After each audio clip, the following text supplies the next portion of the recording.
kau abba. Korar kare ku ce musu korar kare. Yanzu kotu ta yi hukunci. Mazambata ku bar ha'inci. Wannan kiɗan na makakku ne. Gawuna isfamin ƙarya ne. Maƙeta ta gida ya ƙone.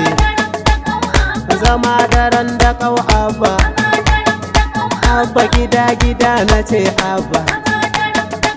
Musa soja ne ya ce a yi waƙar. Musa soja ɗan da goga waƙar.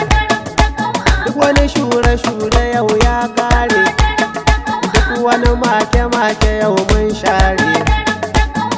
Muna da hailala da salati. Masu kulle-kulle kun yo latti. Abba ko a kotu zaɓaɓɓe ne.